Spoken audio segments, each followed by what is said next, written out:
Thank you. I'm visiting Arenel Biscuits here. In fact, I would say Arenel Food Industries here in Bulawayo. As you know, this is an old company that goes back to the 1940s and 50s. I wanted to see for myself how they've expanded in the last 5 years, but also to check with them which policies seem to have assisted them to expand. And I've been very impressed. But I also wanted to understand their challenges so that we can keep changing our policies and fine-tuning and unblocking those blockages. I've been very, very impressed with the growth I've seen here.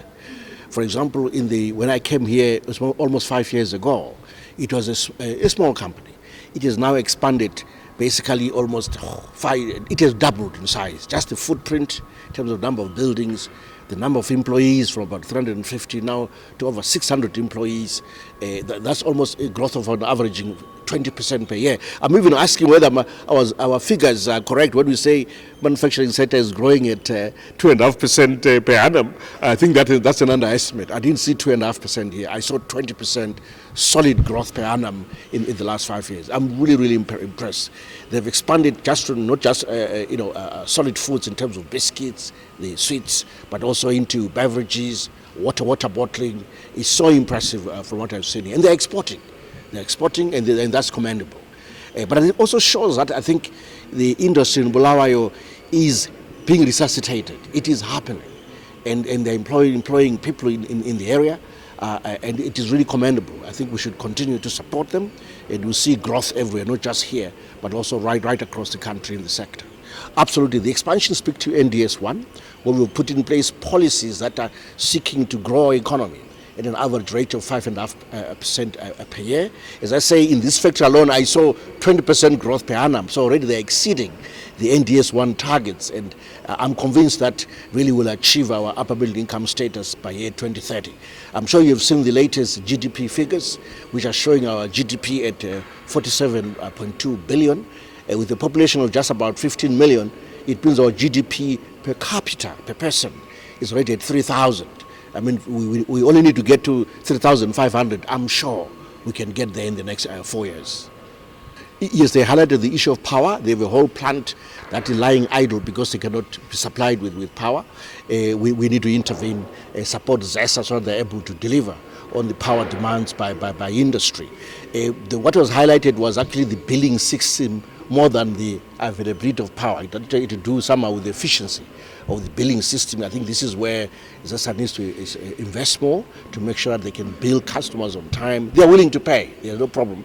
Right now they're having to import diesel, and diesel is quite expensive just to get power to drive their factories. Surely ZESA needs the money. If you can invest in a decent billing system, make sure that it works, customers are willing to pay. Yes, the company needs carbon dioxide. That is food grade to produce beverages, produce drinks. But currently in the country, there's a shortage of carbon dioxide.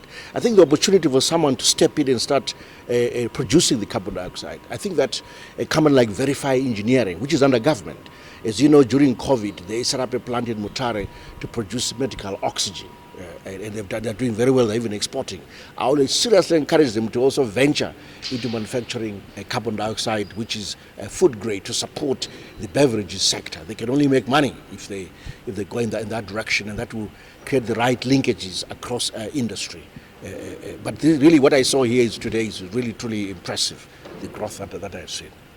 There's a few companies have raised this issue that there is a backlog from the auction that we're conducting. Let me put it this way. First of all, companies were celebrating the fact that they were benefiting from the auction. Most of this equipment came from the forex that was available through the auction. But unfortunately, in the last one, there's been a backlog. They've highlighted that, whereas government will then step in and deal with it, will resolve it. My name is Stephen Ncube. I'm the compliance officer for Arenel Foods, or Arenel Private Limited.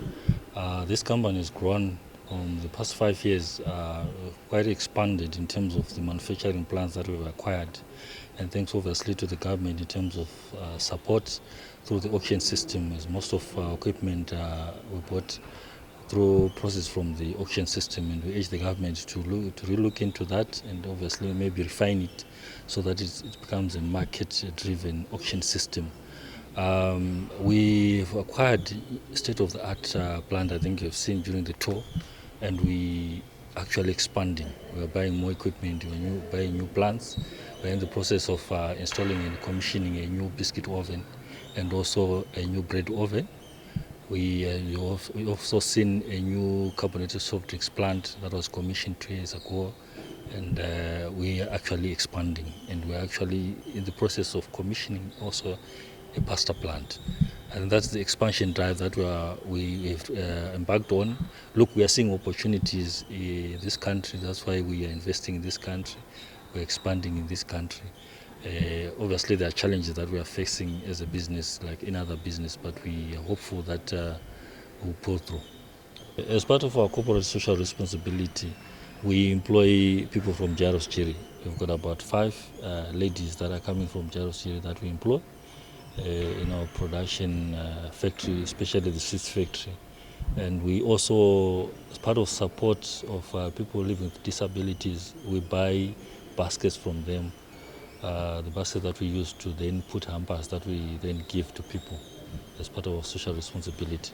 And as part also of our social responsibility, I think you're aware that we've got a team in the Premier League now, Arenel Rovers, is employing quite a number of people as part of our corporate social responsibility.